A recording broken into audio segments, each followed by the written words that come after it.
You don't have to have them, we don't think. You could probably get away eating only fruits and vegetables, but it becomes terribly tough to get in enough calories for an inactive person. A raw food diet centered around nuts and seeds does not tend to give rise to good health outcomes. So, what would you consider the place of nuts and seeds? What are your thoughts on it? When we talk about the things that are overtly fatty foods, there's basically three categories of overtly fatty foods. You've got nuts, you've got seeds, you've got fatty fruits. Most people don't have access to a large number of fatty fruits. We all enjoy the avocado, or have access. Some people are willing to desalt their olives and use olives as one of their fatty fruits. You start running short on choice unless you live in specific locale. Certainly there are many other fatty fruits. There's the ackee, there's the durian, there are others. But these are kind of isolated, Sure, ackee a national fruit of Jamaica, but you have to be in Jamaica or South Florida or a few other places. You can buy it in Costa Rica in really limited quantities and limited times a year, but you'd have to be in the right place at the right time. If you haven't had ackee, you're missing out on a real treat. As I would say, it's a fruit that I very much enjoy. But again, a fatty fruit. It, like the avocado, it doesn't taste sweet. Its satiation value is something else that in many ways, science hasn't yet answered the question why. Why is it satiating? Why do we like avocado? What's so satisfying about it? Because they tell us we can only taste sweet and salty and sour and bitter and sense umami. Not really taste it, but somehow we sense it. That earthy something richness of the tomato, the mushroom, the various other things with the umami background, and yet the avocado offers us something different than any of those. The nut is very often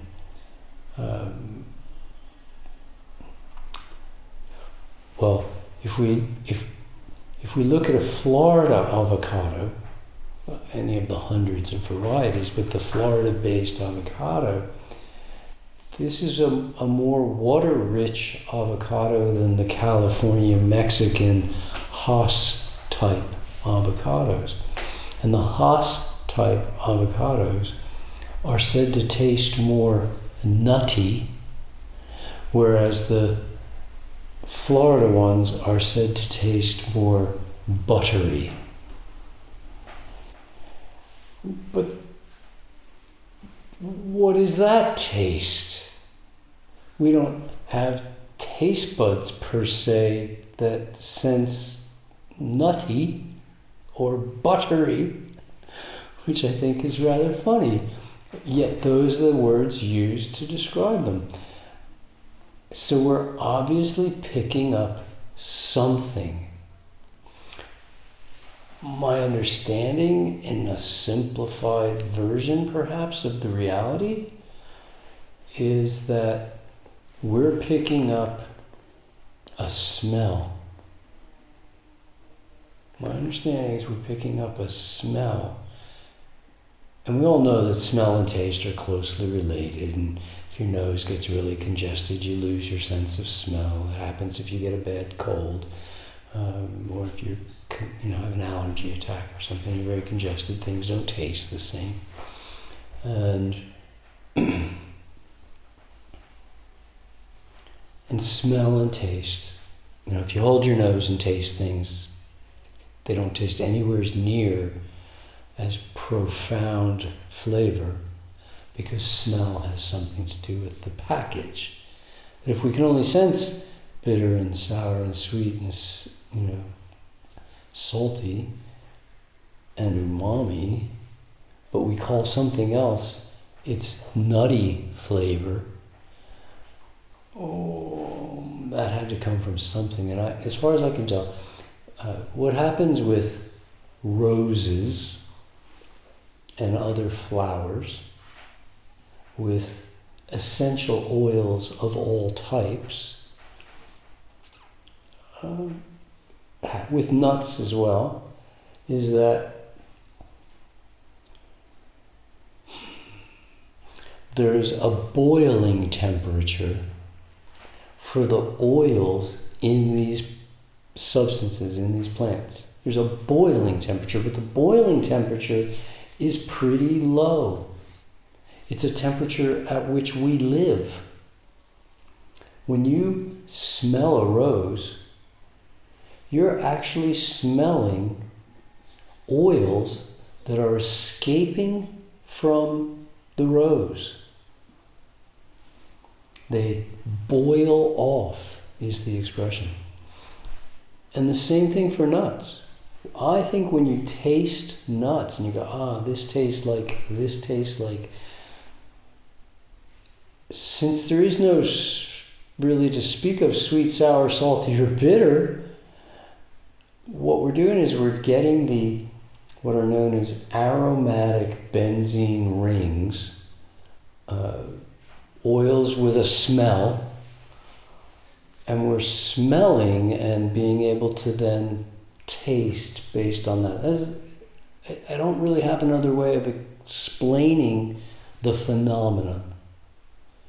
I might be completely wrong, because I'm making it up. But I don't have another way to explain it, since we're not tasting bitter, sour, salty, or sweet. Bitter, sour, salty, or sweet. Yeah, we're not tasting any of those, and so we're tasting something. And I think it's the smell. I think we're tasting the smell. At which point, are they essential to the diet? Must you eat nuts or seeds? No, you could do it with fatty fruits. You could get your fats through fatty fruits. If you don't eat any fatty fruits or nuts or seeds, could you survive? Probably. The experiment's never been done. It's certainly never been done for a lifetime. Would you be so thin as a woman that it would be hard to keep your hormones functional? Could you get enough fat? In theory, you could get enough fat just from lettuce and celery and tomato and cucumber and all your vegetables and fruits. If you eat a diet of nothing but fruit and veg, nothing remotely fatty, you're still going to eat 6 to 8% of your calories coming from fat, which, if we take the 80-10-10 title to its letter of definition, puts you just about in the zone, doesn't it? But things have evolved a bit in our understanding of 80-10-10 in the 15 years since it's been published, and the 5 years prior to that, while I was lecturing on it and writing it. And one of the things that has expanded in our understanding of this whole fat question is the difference between foods that have covert fats within them, like fruit and vegetable, and things that we overtly consider to be fatty foods or fats. You go, oh, that's just fat. The avocado, oh, that's just fat. Well, no, it's not just fat. It's got some carbohydrate, it's got some protein, but it's certainly primarily fat. And since in the, I hate to say this, but in the honest world of describing foods by their predominant macronutrient or caloronutrient, we think of avocados as fats. Whether they're the 80% fat Florida avocado or the 70% fat Hass avocado, we still tend to think of them as fats and refer to them as fats. Whereas if we eat meat that's 70% fat, it's referred to as protein, which I find sadly humorously sad. It's a curious fact. It's a curious fact that people won't call meat meat, they won't call it flesh, they won't call it dead animal. They'll refer to it as protein, when very few meats are predominated in the macronutrient range as protein. It's normally fat is the predominating calorie source, the predominating caloronutrient, and what some people call macro. But if we're going to call potatoes carbohydrate, or we're going to call bananas carbohydrate, knowing full well that there's fat in a banana, but very, very little, that there's protein in a banana, about 4% of the calories. It's primarily carbohydrate, but bacon's protein, which is pretty funny. I think it's kind of funny to phrase it that way. Nonetheless, if we look at the Hass avocado, 70% fat, roughly, and go, what's up? What do we taste?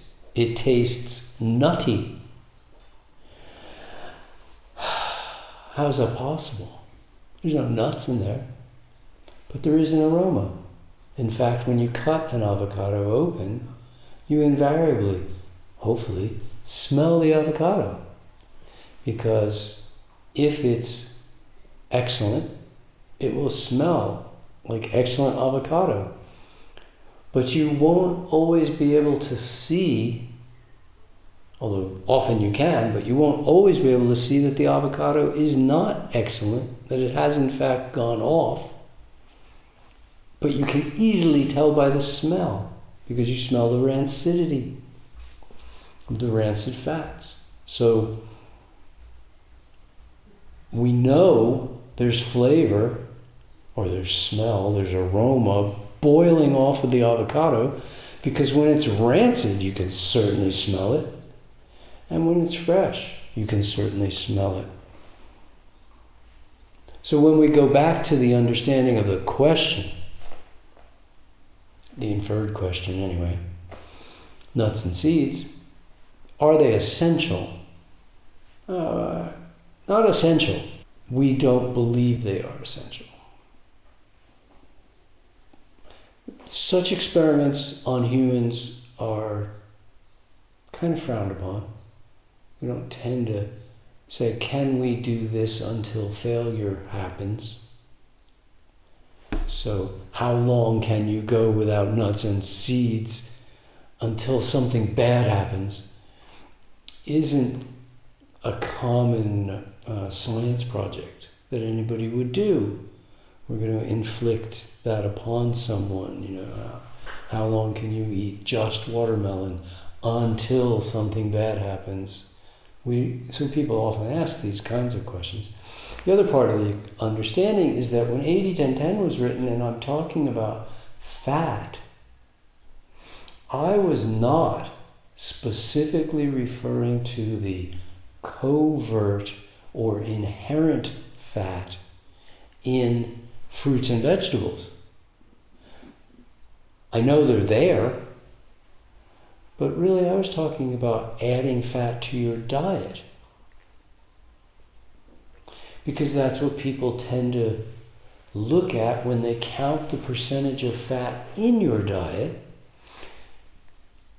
But since that time, websites and various other methods of keeping track have become more astute at including the covert fats in their estimate of how much fat is in your day. So if the only thing you do is eat bananas for a day, and you look and see how much fat you ate, you will see, in fact, that you did eat some, on a website, whatever website you use. Oh yeah, I did eat some fat. So it's not an out, per se, but an understanding that there are two ways to look at how much fat did you eat in the day. And the answer either way, whether you count only covert or whether you count only overt or whether you count both, should still come out to less than 10 and 10. Now, in studies on low-fat diets being performed around the world, scientists typically use, or researchers typically use, one of two ratios, one or two percentages of how much fat is in the diet to be concluded as a low-fat diet. And they usually use either 30% of calories or 35%. Because that's low compared to the international averages of around 45%. And there are places certainly where people eat more than that. And more than about 45 to 50 is considered a high-fat diet.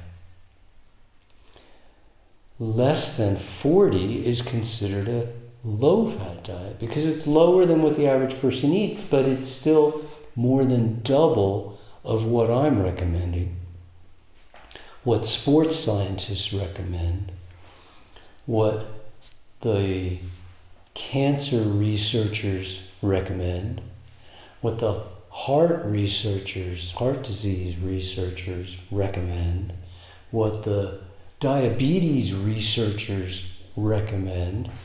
They're all talking about levels down below 20, into the teens, down as low as 10%, while the actual nutritionists that are doing, I don't even know what to call, what's the minimum we can live with, are saying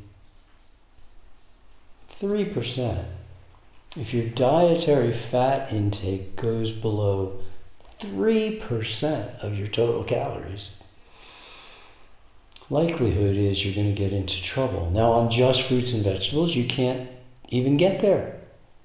But there's plenty of starchy foods that offer very little fat. There's plenty of refined foods that, how much fat is there in protein powder? None. If you're including protein powder, there's no fat. You could get yourself into trouble. There's certainly been plenty of bodybuilders died trying to eat almost exclusively protein powder. If you're eating, you want to respect your carbohydrate needs, and so you're eating protein powder and bagged sugar, you're still taking in no fat, and you can get yourself in trouble. Because some fats you can manufacture within your body, whereas others are essential and thus designated. We have amino acids designated as essential, meaning we must get them from our diet. We have fats that are designated as essential, meaning we must get them from their diet. Not they're essential for life.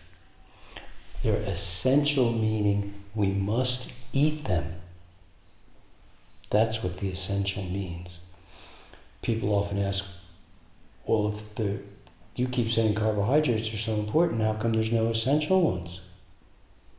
And I go, they're so important that there aren't any specific ones that are essential. We have to get them. They're all essential. We have to have our only carbohydrate source other than our eating carbohydrate foods would be to eat either fats or proteins, and whether we eat only fat or only protein, or some combination of the two, your body can convert them and will convert them into carbohydrates, because that's the fuel that fuels every cell of the body. So the body has to do work to convert protein and fat into carbohydrate, meaning that in the concepts used in nutrition where we say essential must come from your diet, there are no essential carbohydrates, because your body can turn anything into carbohydrate. It's just a matter of how much work is involved. Just an aside, but it certainly plays a part in the picture. Back to, are nuts and seeds essential? No, you don't have to have them, we don't think. But if you don't, there's a good chance you're going to be relying a lot on avocado or some other fatty fruit. Do you have to have overtly fatty foods? Again, the math and science says, no, you probably don't. You could probably get away eating only fruits and vegetables, no fatty foods. But it becomes terribly tough to get in enough calories for an inactive person. For an active person, it becomes increasingly tough to get in sufficient calories when the caloric density of your food is so low, the calories per bite. You have to start taking in a lot of bites. It means you're consuming a lot more fiber. And we're designed to eat fiber, but like all of our other nutrient intake ratios, values,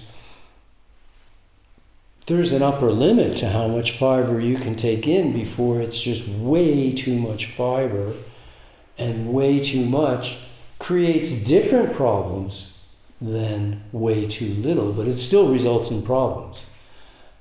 If you're starting to take in so much fiber in the quest for enough calories, you may find that digestive issues affect you more than the the lack of calorie issue. So experience says, if you don't eat enough fruit to meet your carbohydrate needs, you're going to be driven towards eating starches, or you're going to be driven towards eating fatty foods such as nuts. And so very often you'll see people say, they finish their meal and they just, I need some nuts. Give me a handful. Give me the jar of nuts. I'm going to sit down and eat some nuts for a while. At that point they were driven. And it's a pretty good indicator that they hadn't taken in enough calories from fruit, not that they hadn't eaten enough nuts. But if you don't eat the nuts because you said, no, I don't eat nuts, and you didn't eat enough calories from fruit because the fruit wasn't sweet enough, or you didn't have enough, or you didn't realize you needed so much, it had been a busy day and you really needed more fruit than usual, whatever it might have been, you're going to be looking for those calories somewhere, and very often be driven to eating starches. And I see this often enough that if we look at the animals that are anatomically and physiologically built like us, going with the concept that the animals built like us eat like us, if we're built like them, we should eat like them. Our closest genetic cousins all eat nuts. Just not very many. Not very many. But they do eat nuts. And we don't know why, in the presence of lots of nuts, they don't eat more nuts. they very often will eat a few nuts, 5, 10, 15 nuts or something, and then go, I don't want to open nuts anymore, and go off and go do other things. But we can't get inside their head and ask them, why did you stop? That's, we don't have that communication going. I watched a video one time of a mother teaching a baby how to open nuts, using a curved piece of wood that functioned as a holder for the nut, and then a pretty heavy stick that they could just tap the nut. And the mom had it down to a science, man, either 1 or 2 taps, and she just cracked open the nut. And then she let the youngster try. And the youngster's like smashing the nuts, and then not open, 100 hits and it still hasn't opened, and then smash, and then there's this crushed nut, and you can't pick the shell out. And it's actually a pretty fine art to open nuts with a heavy stick. That takes some time to figure it out, but the mom could eat as many nuts as she wanted. She had free access. And the commentator said, it appears that the mother stopped eating the nuts because she got tired of opening them. He said maybe she got tired of the process. But it wasn't hard. It wasn't work. She wasn't sweating or anything. She was just like, tap, open. It was pretty, it's like opening an apricot. It's just open. It was that easy. She had it open in no time. Tap, tap sometimes, but it wasn't much to it. So they don't really understand why, but if we are going to look at them and say, they eat fruits and shoots, basically, young, tender veggies. If they eat fruits and shoots, it's probably our food too. But they all, and people say, yes, but they include bugs and some little insects and some tiny other kinds of creatures that crawl around, and shouldn't we? And I can't say we should. I'm not drawn to eat them. I've met some people who do. But there's a basic difference between the chimp and us. I've seen lots of people in grocery stores with access to all the food they desire. I've yet to see the first chimp in a grocery store. They can't go in. They don't have credit cards. They don't carry cash. They don't have access in the wild to an unlimited food supply. They can't store for a rainy day, or they don't seem to store for a dry day or a rainy day or a day when the food supply goes down. They don't hoard food in any way that I've ever seen. They're not squirrels that put the nuts aside for later use. They're really in the present moment. And if you're really in the present moment and there's not a lot of food around and there is something crawling past you, you may well try and eat it. I'm not faulting them. But even then, we're talking about less than 1% of their total calorie intake. It's incidental. You can't look and say, and they get something critically important in that 1%, that there's some minute nutrient that we maybe don't even know about. That's where they get their B12. No, it's impossible. It's only 1% of their total diet, and most of that is protein in that 1% anyway. It's a protein. It's like walking nuts.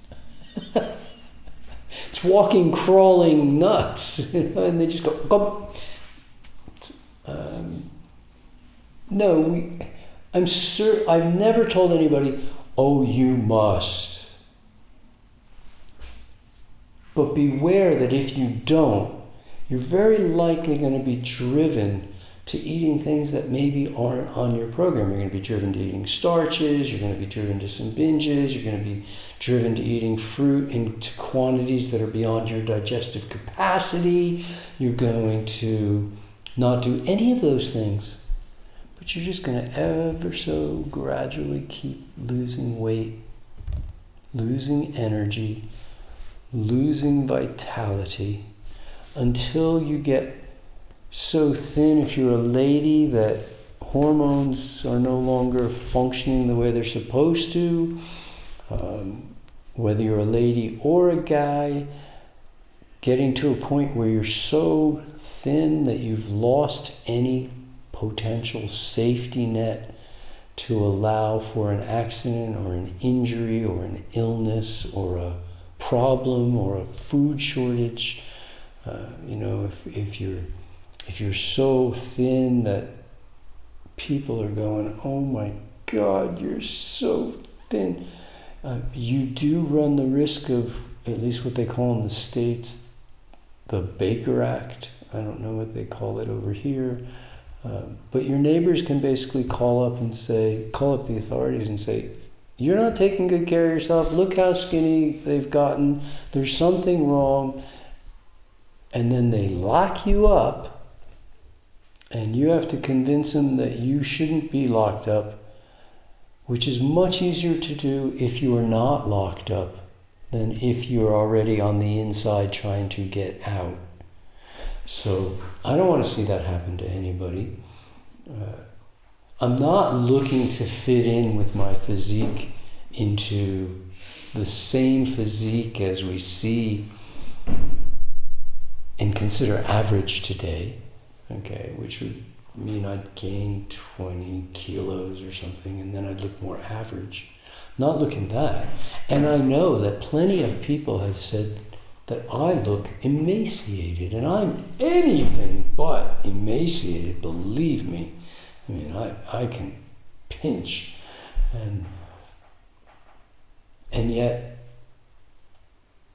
if I was down another 20 kilos, there wouldn't be a lot of room to go a lot lower. I mean, I'm 68 kilos right now.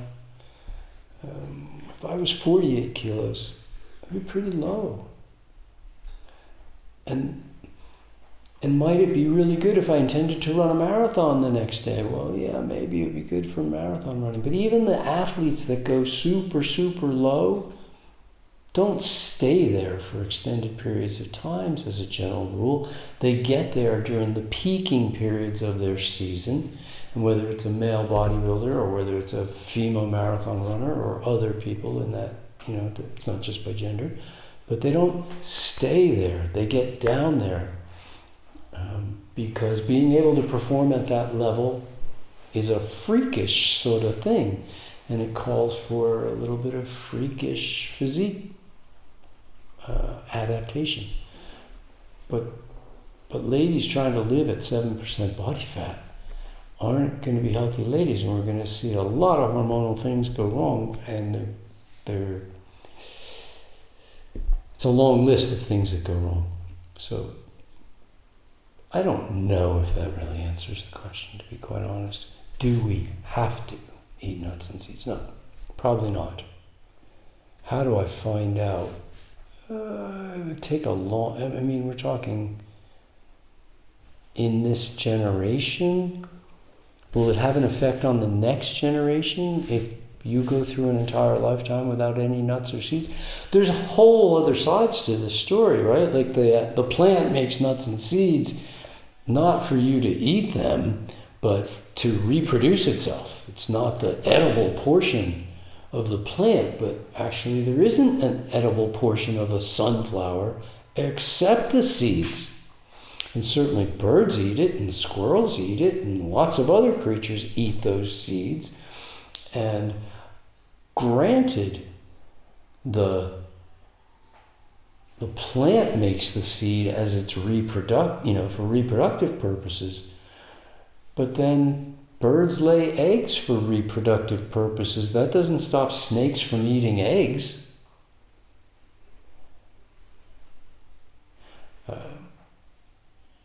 So, are we the ultimate ethical vegan?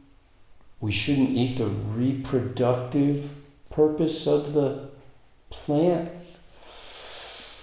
Oh, well, fruit is nothing but the reproductive organs of the plant. So then what do we eat? People say, oh, how can you eat those leaves? You're stripping leaves off a plant. The plant must be screaming. I go, well, we gotta eat. And the Jains are sweeping the floor in front of themselves so that they won't step on bugs. But when you put your hands on the table, you've just crushed hundreds of thousands of microbes.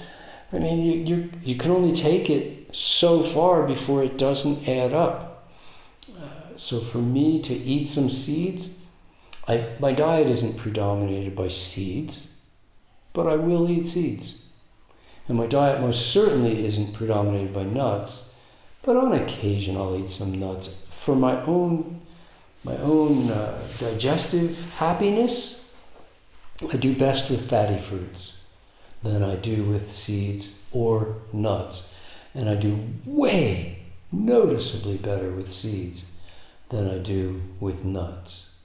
I rarely eat any of the above without blending them first to make it far more digestible.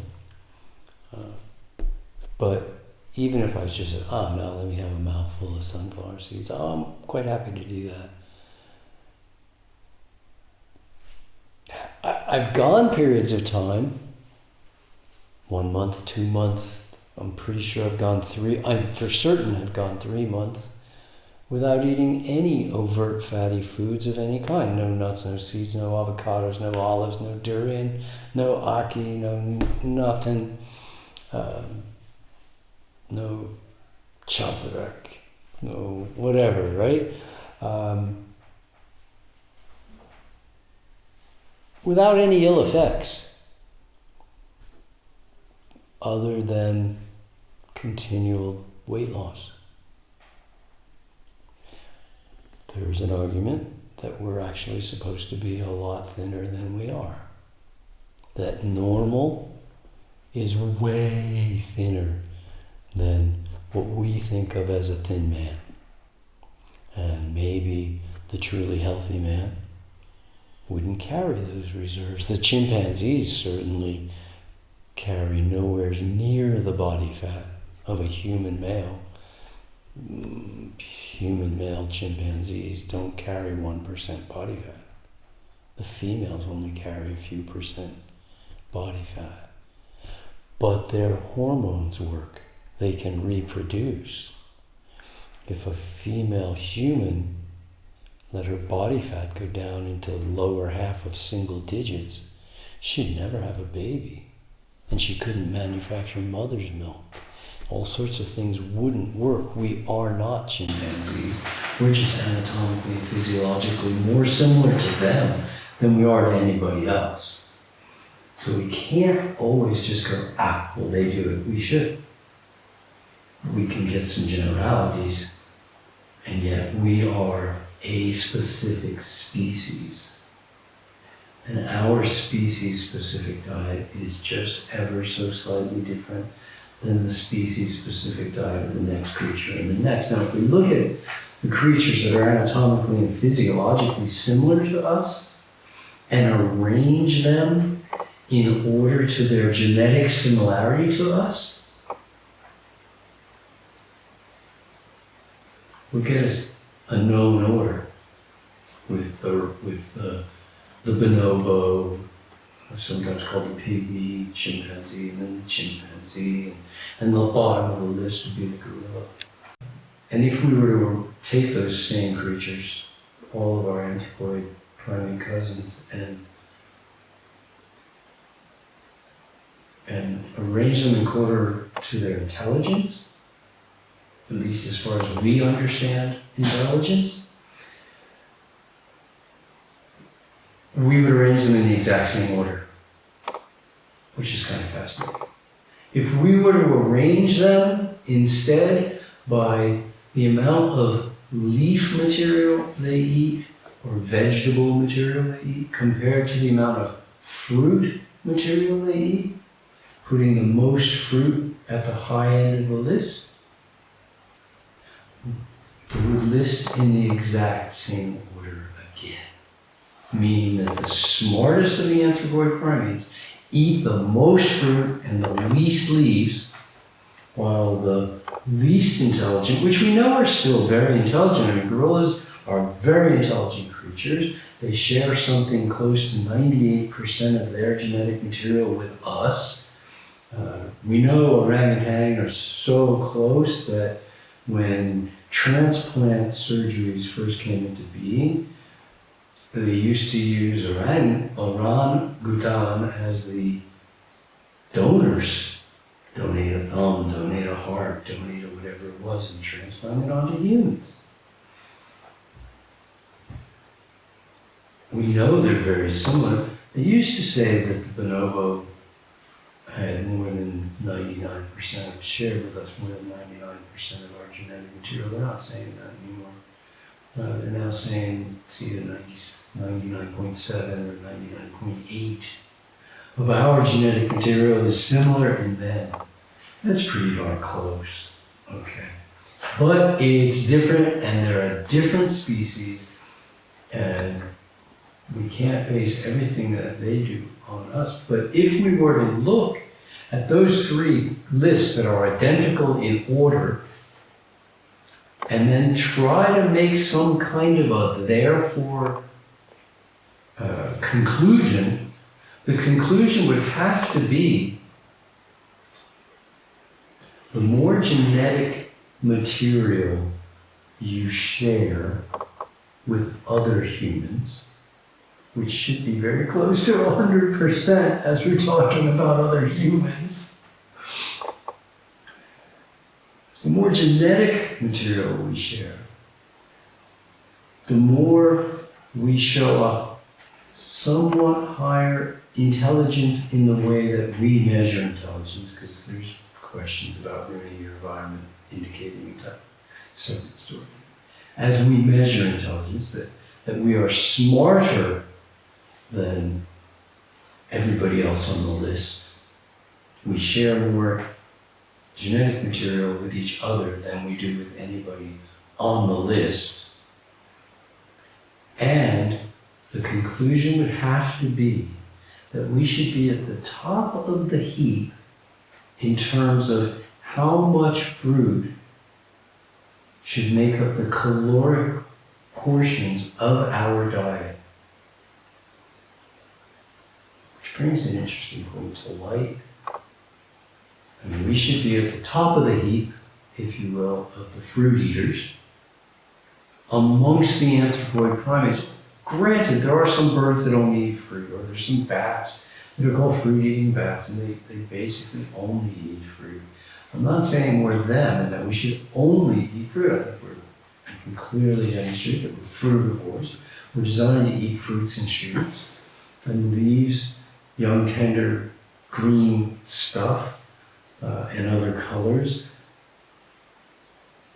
We do better if that's included in our diet than if it's not. For a variety of reasons. We're not going to go into the nutritional aspects at the moment, but we do better with them than without, and I've never ever seen anybody succeed on only fruit if we're talking about the kind of fruit that you would call fruit in the kitchen, what I would call culinary fruit. But if we include botanical fruit, the cucumber and the tomato and the eggplant and the pepper and the okra and even the summer squashes, these are considered, and winter squashes for that matter, that are considered botanically, they're fruit. They have a fleshy body with seed on the inside. If we include the botanical fruits, then two things happen. One is that we increase the likelihood that a person could live on all fruit.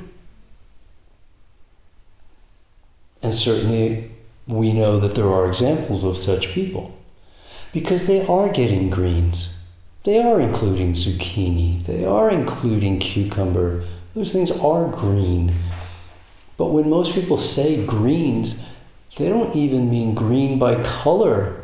They mean salad vegetables, which would include the tomato, or a red bell pepper, certainly as a salad vegetable. Okay, I understand it's not the color green, but if by greens we mean things you throw in a salad, you'd make a vegetable salad out of it, then they certainly are greens, even though they're red and orange or whatever color they might be.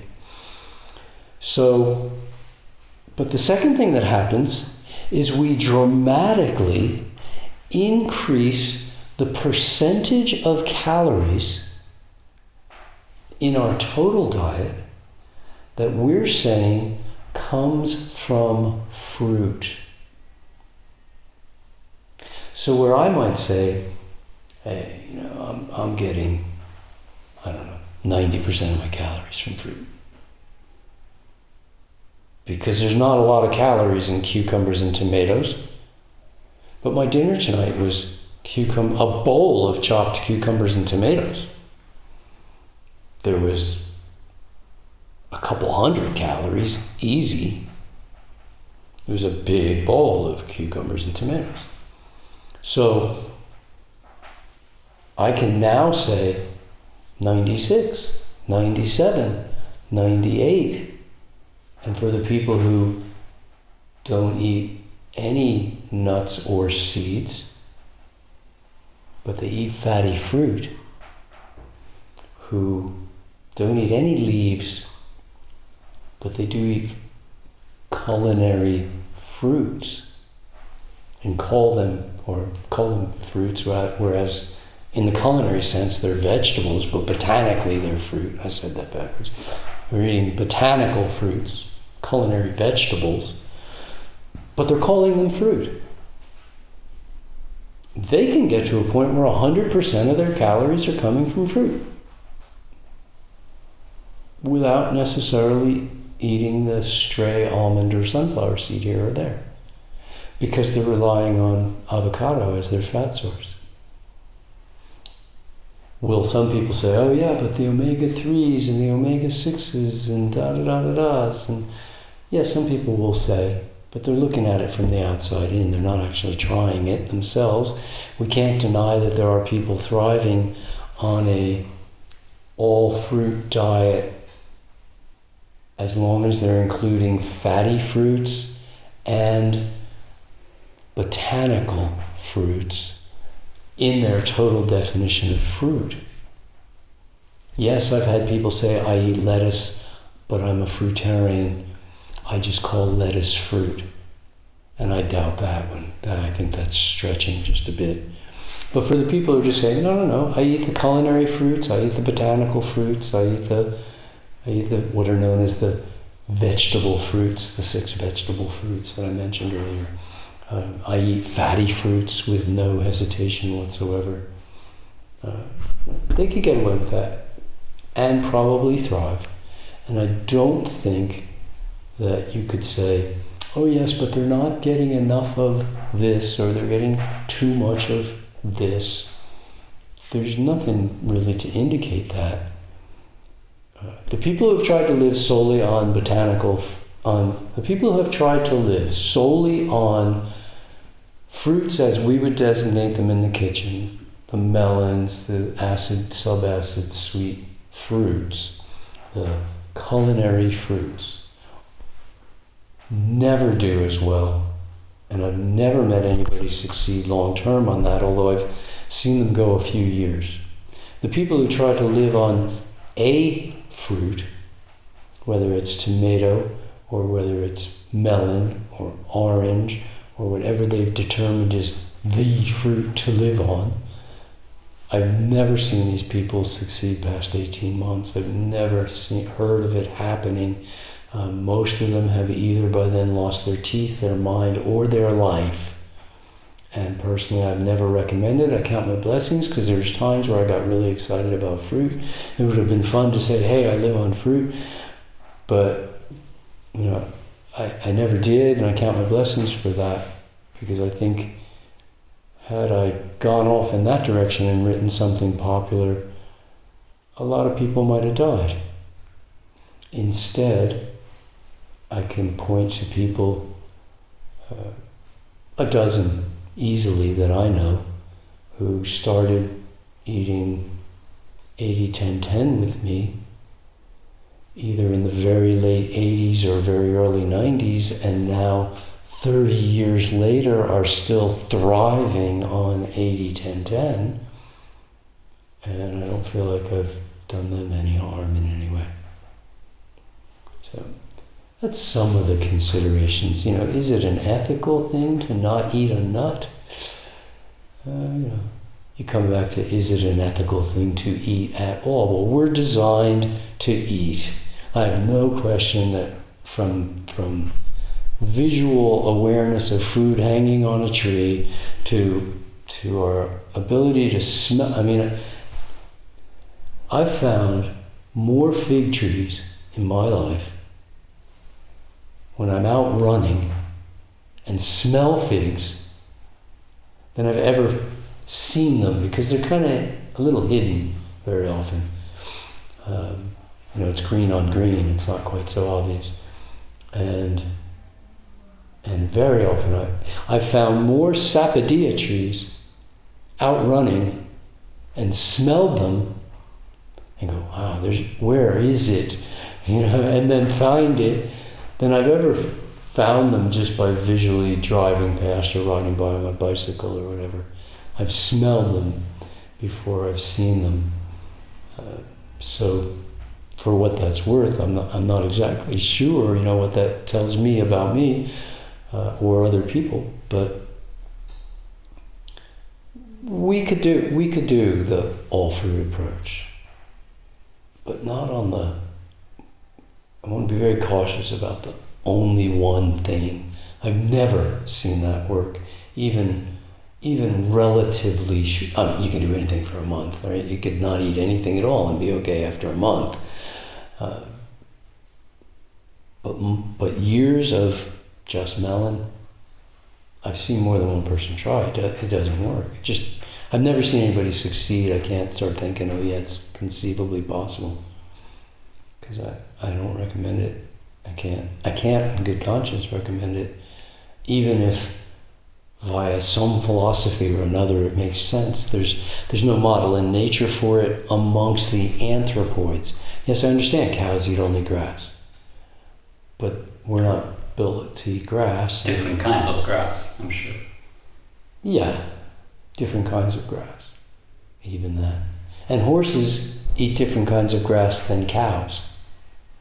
If you put cows and horses in the same field, they're not even competing for the same food. They eat different grass, and very often, if a field is laid fallow for a while, people will put their cows in for a while and then put their horses in to finish, because they'll eat different grasses. They'll do the job differently. That's a little bit about nuts and seeds. I think, again, it's important to note that we're talking about a very small percentage of the total population of calorie intake. We're talking about a small percentage. We're talking about something that doesn't necessarily happen every day, even, as compared to 90 or 95% of your calories coming from fruit. Mm-hmm. We're talking, you mean proportion? And then some coming from fatty fruits, and then some coming from vegetables, and then you're down to 3 or 4 or 5%, maybe. Somebody eats 5% total calories coming from a nut or a seed. It's really low, to a point where I'm way more interested in what you're doing 90, 95, 99% of the time than I am so worried about that 1%. Yes, of course we want ultimate health. To get ultimate health, we want to take ultimate great care of ourselves. I think in taking ultimate care of ourselves, exceptions play a role. There might be a time, like for me For me to take ultimate care of myself, I want to get as much sleep as I need all the time. But if a family member is in need in the middle of the night, I may well, especially as a doctor, spend all night with them.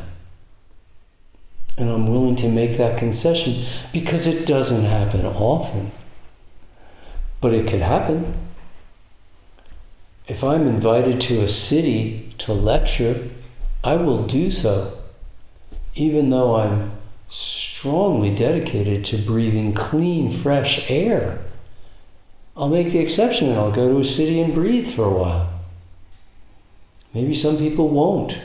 I don't know, but I will. I'll do that, knowing that it's a very small percentage of my life spent in cities.